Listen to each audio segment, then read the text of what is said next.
What happens when a young quarterback with the weight of a famous last name finds himself in the harsh spotlight of the NFL media? This week, Shedeur Sanders, the rookie quarterback of the Cleveland Browns, learned just how quickly narratives can spiral when every move is scrutinized. The story begins with a shocking twist. The Browns announced that fellow rookie Dillon Gabriel would start in their Week 5 game in London, pushing Sanders down to third string. For a young player full of confidence and ambition, this was a gut punch. And when Shedeur finally faced reporters, his response left everyone stunned. Instead of words, he delivered silence, almost mimicking a mime act, refusing to engage with the questions hurled at him. That one moment lit up headlines and sparked endless debates. Former NFL safety and now ESPN analyst Ryan Clark quickly stepped into the conversation. His message to Shedeur was simple but powerful: quit feeding the beast. Clark wasn't telling Sanders to change who he is. In fact, he made it clear, I'm not asking Shedeur to be inauthentic. I'm asking him to be aware. Awareness, according to Clark, is the difference between being misunderstood and being respected. The media thrives on controversy, and every unusual reaction becomes fuel for endless narratives. Clark's warning was less about silencing Shedeur's voice and more about reminding him that how you respond in public can shape your image in ways you might not intend. The quarterback situation in Cleveland has already been messy.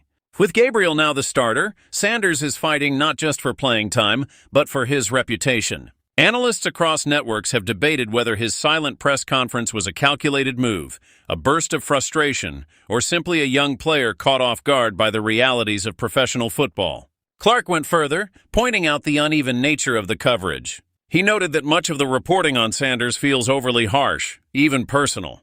Anonymous quotes floating around have painted him in a negative light, raising questions about fairness in how the media treats young athletes, especially those with famous fathers.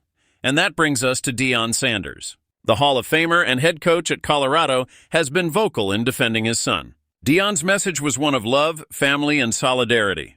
But while that support is meaningful, not everyone believes it helps. Critics like Emmanuel Acho argue that too much public backing might actually strengthen the idea that Shedeur isn't handling things on his own and could reinforce the negative angles already circulating.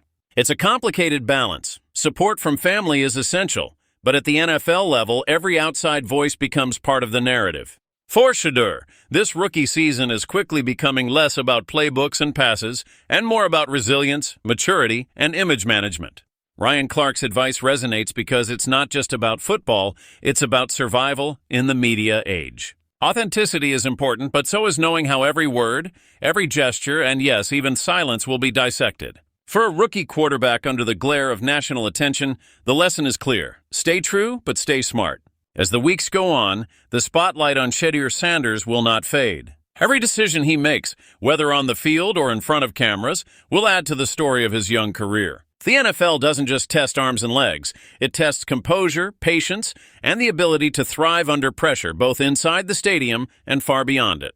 Shedeur's journey has just begun, and already it carries the weight of expectation, legacy, and controversy. So the question now is this: will Shedeur Sanders learn to turn media storms into fuel for his rise, or will the weight of criticism slow him down? Only time will tell, but one thing is certain: the beast Ryan Clark warned about is always hungry. And every player must decide whether to feed it or starve it. Thank you for watching. If you enjoyed this deep dive into the story surrounding Shedeur Sanders and the Browns, make sure to hit that like button, subscribe for more updates, and join the conversation in the comments. Do you think Sanders' silent protest was a smart move or a costly mistake? Let's talk about it.